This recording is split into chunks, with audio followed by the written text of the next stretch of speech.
partir de amanhã, os R$ 100 que você tem no bolso vai valer $100. Não vai valer.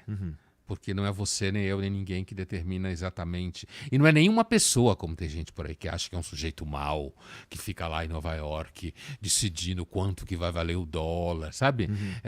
É bem típico, assim, de você fazer um pouco de discernimento entre quem atingiu uma certa idade um pouco mais madura e quem permaneceu criança mesmo aos 40, 50, 60 anos, é se essa pessoa acha que ela entendeu quais são as 3 pessoas culpadas de tudo que existe, né?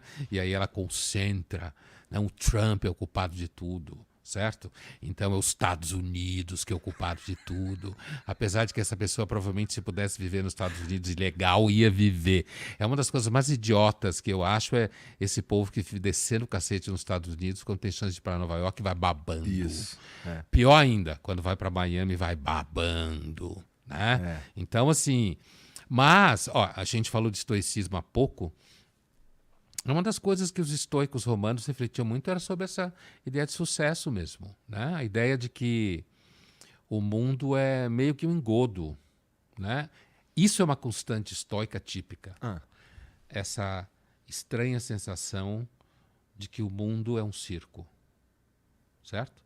De que ele é meio engodo, de que rola uma coisa, mas na verdade essa coisa é mais ou menos falsa. Se você olhar para ela muito, você vai perceber que ela é falsa, ou ela vai te cegar que nem um sol, se você olhar demais para ele, né? Uma luz excessivamente intensa e que, portanto, você devia tomar cuidado com todas as provas de sucesso que você tem. E daí vem a famosa lenda urbana romana, né? Que a gente atribui aos romanos, de que quando um grande general entrava em Roma, tendo conquistado, tipo... César conquistou a Gália, que hoje a gente chamaria de França, né? César conquistou a Gália e quando entra em Roma, tá todo mundo gritando o nome dele, imagine essa experiência, né? E que alguém falava no ouvido dele, olha, lembra que você é pó, hein? O tempo inteiro, lembra que você é pó. Justamente para abaixar a bola de não é qualquer um, né? A bola de um César. E no final foi assassinado, né? Justamente porque teve muito sucesso.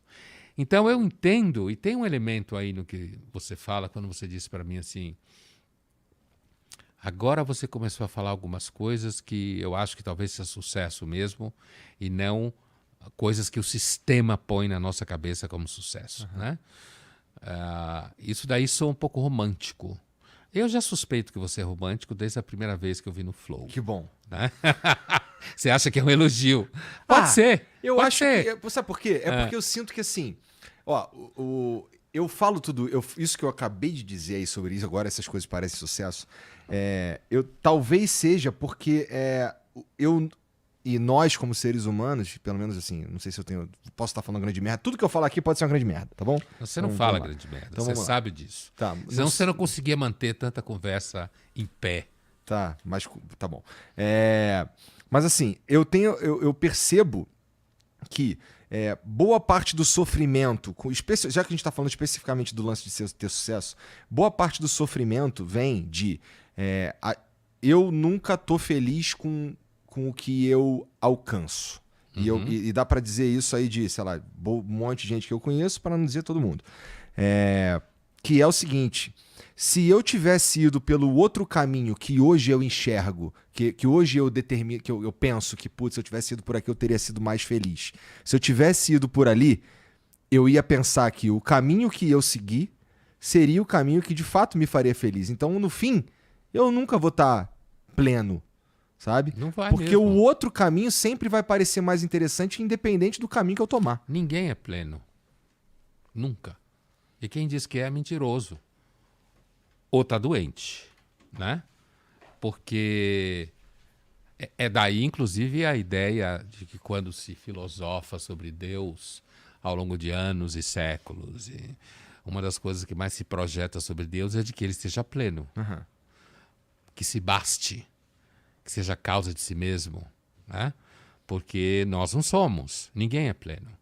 É até claro que um dia ou outro alguém pode falar, não, estava pleno, ou estava plena, muita gente fala assim, no sentido quase de uma brincadeira. Quer dizer, eu fui lá e ela ou ele não conseguiram me fuder tanto quanto queria. Eu tava pleno. Então, nesse sentido, vá lá. Mas assim, pleno, não. Toda hora que você desejar alguma coisa vai sempre estar fora do que você desejou.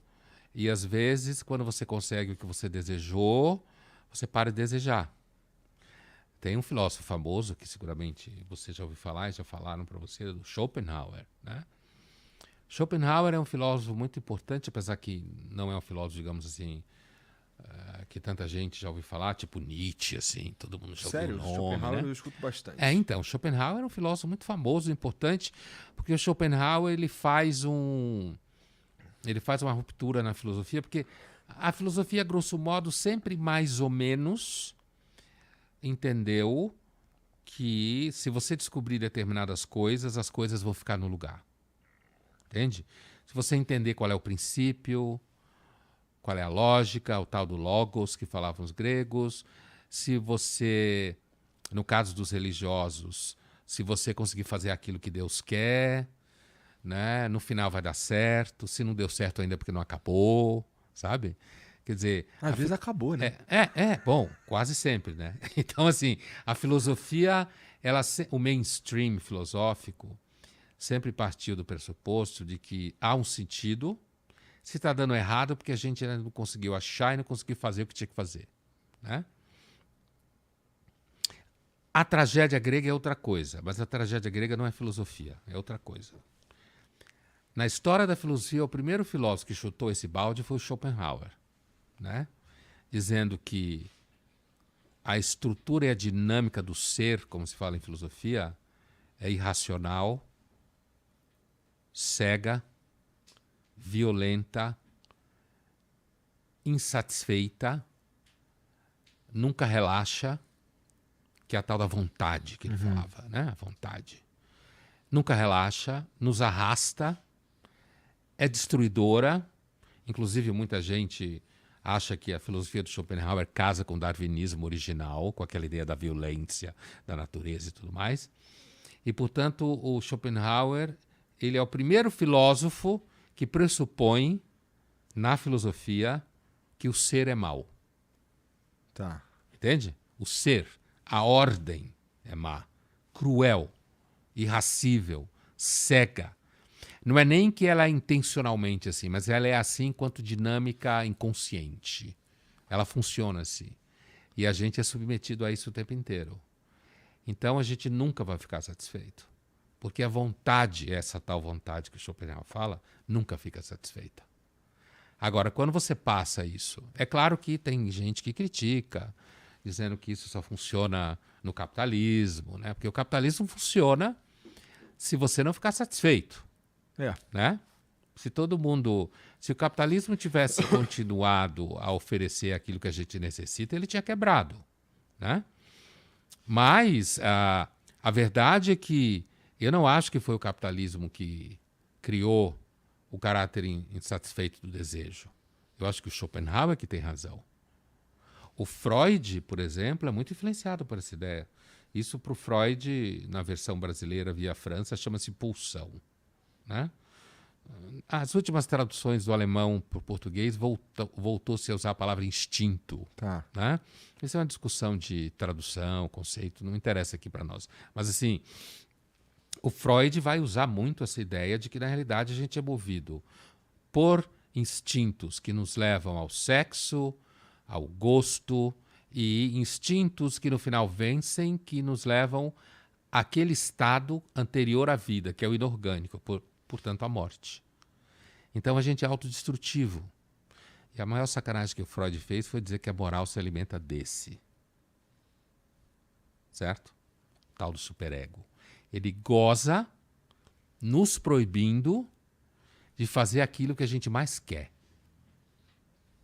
Por isso que quanto mais um desejo é proibido, mais forte ele fica. Entende?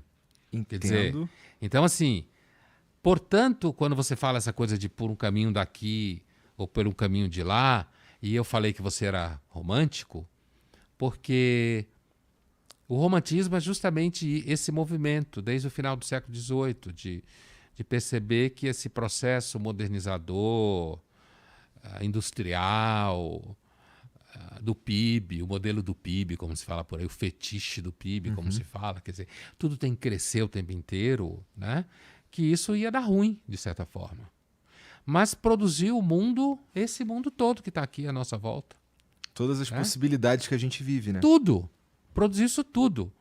E, como a gente falava há pouco sobre o problema de luz, força, né? Quando falta luz aqui em São Paulo, agora a gente fica 30 horas sem luz, 25 horas, 12 horas. Isso quando dá sorte, né? E quando acontece isso comigo, eu sempre penso como era bom o século XIX que não tinha eletricidade. Porque como você não conhecia, nada funcionava à base da eletricidade. Era só acender uma vela. É que se continuasse daquele jeito, a gente extinguia as baleias.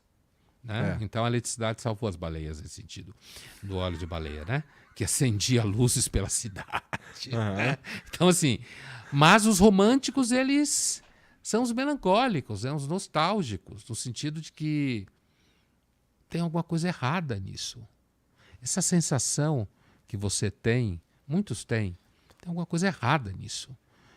Não pode parar, corre. Eu não queria, mas eu sou obrigado. Mas eu tenho certeza que nem quando você falou, eu queria estar numa praia, eu perguntei para você, você queria mesmo? Quer dizer, porque existem coisas que a gente projeta que a gente queria. Mas às vezes